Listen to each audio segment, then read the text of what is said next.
All-Night Long Wrestling Podcast with the Enforcer. I believe they're called enforcers, Gordon. I sell women's shoes. And the Stallion. Stallion, baby! I am not what you would call a handsome man. I'll kick you in the nuts and you'll smile at me and like it. Oh, nice!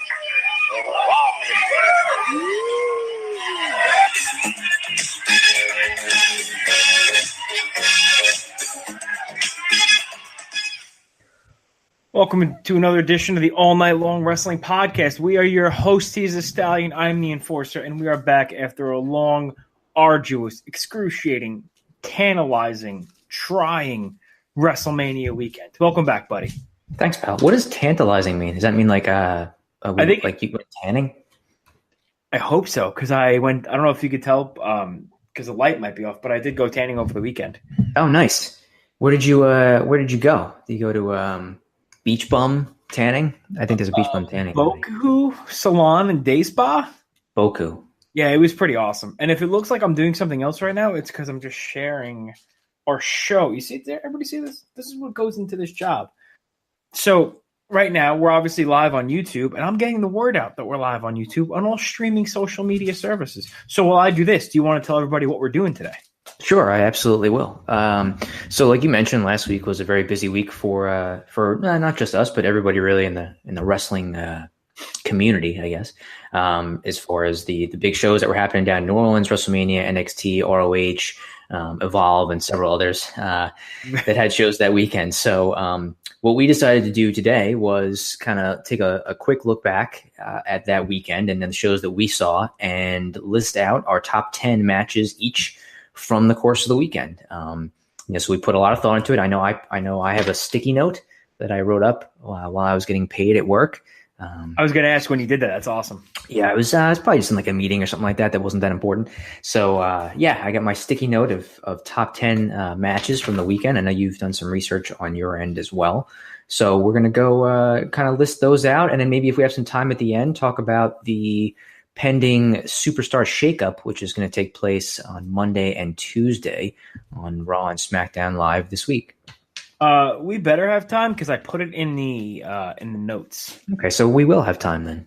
Yeah, so we'll go through this fast. Listen, you're a good looking guy, and I feel like with you change locations. That's obvious to me. It's obvious to all of our viewers. The backdrop, the way it hits you, it's let me tell you something. I can't tell if it's you or if it's 1997 Vince Vaughn. I just feel like I'm looking at the viewers and I'm expecting it to be a negative number at some point, just based off of my appearance and how I'm doing this morning. So, but I appreciate the sentiment. I don't think that's the case. I think people might be wondering what I'm wearing. I am wearing the Mr. ROH Roderick Strong shirt, which happened to incite a conversation today at the gym with like a 70-year-old dude. Hey, and he comes up to me. He's like, "Oh, you watch wrestling?" I'm like, I looked down at my shirt. I was like expecting to like an Undisputed Era shirt or something. No, or Cena. No, this guy knows Roderick Strong, man. And then he's like, the Undisputed Era, man. Those guys are something. I was like, yes, 75-year-old man who obviously has the WWE Network and watches NXT. So it was pretty cool. And he told me he had an offer to manage a local indie wrestler like 25 years ago. I didn't care about that part, but good for him. Well, I respect that, Dan. That seems like a glimpse into my future when I'm 70, should I make it that far. That it'll be me in a gym, probably wearing various like sweatbands and armbands and headbands. He actually was wearing sweatpants with a cutoff tank top. Yeah, it's high socks, I assume, and talking to young folks about pro wrestlers. It'll probably be Triple H and Stephanie McMahon's daughter will probably be like women's champion or something by that point. So that's what I expect to be happening when I'm 70 years old. So, I mean, listen, if it's not happening when we're 70 years old, something's wrong. So, okay, listen, we're tweeted out everywhere. So let me get my list here, and I'm going to be honest with you. Lugnut. Mm-hmm. We had the double screen set up throughout the weekend. Ring of Honor kicked us in the dick, though. It didn't start live. They did. And Supercard of Honor went from a 3-hour show to a 4.5-hour show. It did. They were channeling their inner WrestleMania 34. Hall of Fame-esque. brutal. Let's talk about Ivory's induction to the Hall of Fame. I'm just kidding. Let's not do that. Okay. So we watched both, but in order to make this list, I had to go back and I had to rewatch almost everything. I had to be fair. I had to be impartial. So I want to let you know that I rewatched Mania, I rewatched NXT, and as of this morning, I watched everything we missed from Ring of Honor. So this is a fair, impartial, no bias, no bullshit list. Okay, well, I appreciate that. That's good. That's good research on your part. Very, very tight that Hunter has this new squeaky toy that he's trying to show me as chicken, Joe. It's a chicken. Oh, all right. Well, let him listen. If the little guy wants to get on the show, I have no issues with that at all. He would only cover my face, spike the viewers. I was thinking that when we do this, we should just maybe go 1-1 back and forth because I'm not that bright and I get lost sometimes when we do the 1-2, 2-1 thing. So you want to just go 10-10, 9-9, 8-8, and then all the way up to number 1? Yes, I do. Okay. Would you like to go first, or would you like me to go first? Because I'm ready. I got my sticky note right here. I'm like Drew Gulak with his PowerPoint. I'm ready. Fantastic. Hunter is also like Drew Gulak with a sticky note. Tight. I'm going to have to move back just to plug in my phone here. I'm going to start singing happy birthday soon, by the way. That's going to happen. You don't do that. You know what happens when we do that. Shit is wild. He flips out. Son of a monkey's egg. Why won't this thing? Sorry, pal. We're all right. I'm going to go with number 10. Okay. Number 10, begrudgingly, Kurt Angle and Ronda Rousey against Stephanie and Triple H. Was it a wrestling classic? No, I hear you. I'm with you, Hunter. It wasn't a wrestling classic, but it told a stupid story, and it was very Hunter. Boy, I would hate if somebody was to get Hunter's toy from him. I think maybe he's just trying to tell you in the number of squeaks how many stars he gave that match. Maybe that's what it is. I did hear 6 squeaks. So that makes sense. There it is. Listen, it wasn't a classic by any stretch of the imagination, but it was exactly what it had to be for the people involved. I think Ronda Rousey looked better than Kurt Angle did in that match. He's obviously dealing with a lot of health issues, and I don't think, speaking freely, I don't know if he really should have been in the ring. I'm glad he didn't take a lot of bumps. Triple H and Stephanie, they played their part to a T, and it was very well. Whoever scripted that match, whoever wrote that match, deserves a raise. So number 10, that match. Nice. All right, number 10, I have Ember Moon versus Shayna Baszler from NXT Saturday night. What is with the looks? It's like you don't think I can see you. I can see you, right? I can see you in the camera. Hunter left. That's all I'm gonna say. Okay, Hunter left. Good. He knows. He appreciates it. So I had that match. I thought it was a good match. I thought those two had a good feud. Unfortunately for Ember Moon, she didn't really get to do a whole heck of a lot with the NXT Women's Championship while she had it, and now she's moved up to Monday Night Raw. But I thought the match was good. They had a good storyline really throughout the feud of Shayna Baszler attacking other women's arm. Moon got a little bit of revenge on that during this match, but they've always kind of played that up. And I thought the match was good. I thought the overall NXT show had a lot of good matches, but I thought that between the storyline and the match itself, that it was good. So I slotted that one in at number 10. Yeah, next You'll be number 9 now. Yeah, number 9. I got to go with Roddy and Pete Dunne versus the AOP versus the Undisputed Era for the NXT Tag Team Championship. I thought this match was. It wasn't the it was. NXT was an amazing show. Absolutely. This match, for the storytelling that was involved and for the post-match angle, to me was one of the most enjoyable angles in recent memory, as you could cite me jumping around like a child, screaming with weenie tots in my mouth, if you recall. That's literally verbatim how it went down. It's burned in my memory, yeah. That seems harsh. But I thought AOP looked good. They looked strong. I think Kyle O'Reilly stood out in that match, as he tends to do. His facial expressions kill me. I think he was really good. Cole got put through a table early, so he didn't really have to do much. But Roddy and Pete Dunne, the talent in the match, you knew what it was going to be like. And for me, it was very enjoyable. So for me, number 9 was the NXT tag match. So number 9, I threw in a match from ROH's Supercard of Honor show, which was Cody versus Kenny Omega. I saw that at number 9.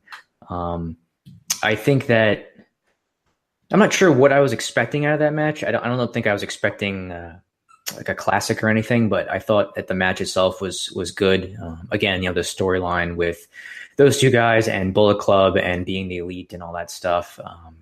The match was not, like I said, it's number 9 on my list, so I think it was not like one of the top ones of the weekend, but I thought it was a really good match. There were some good false finishes, and the ending with the Young Bucks coming in and kind of making a choice between the two, I thought was also pretty creative. So I slotted in Cody versus Kenny Omega at number 9.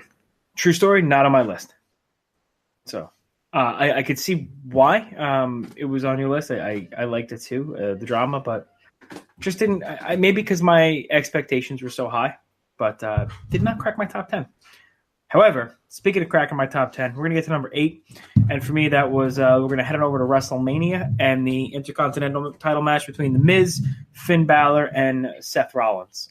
This kicked off the show. Yes, right? Yes, it did the main show. Kicked off the show. I want to make sure. There were so many pre-show matches, I forget which was which.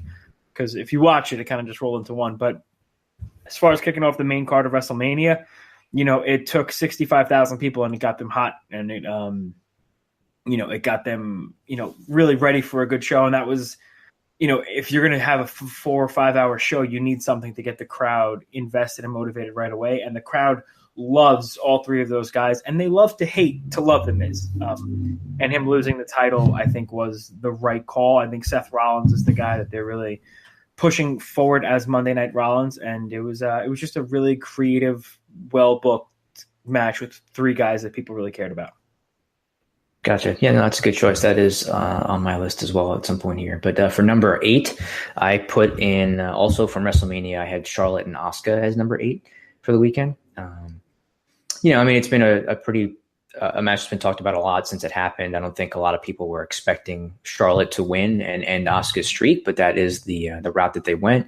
And this guy predicted that. That's right. You did. You were one of the few, very few, that said picked Charlotte to win this match, and she did. And I thought they had a solid, very good match. It was the second match on the show, I believe, so it was right after the IC title triple threat.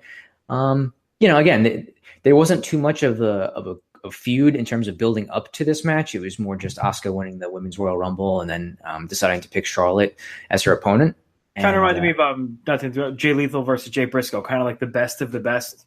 Mm-hmm. Not a lot of personal heat between them, but yeah. So again, it was really good. It was one of the better women's matches on pay-per-view in a little while, at least in WWE. So I don't know where they all go from here. Obviously, Charlotte lost the women's title on SmackDown 2 nights later to Carmella. So I don't really know where they're all going with that. But that was my number 8 on the list.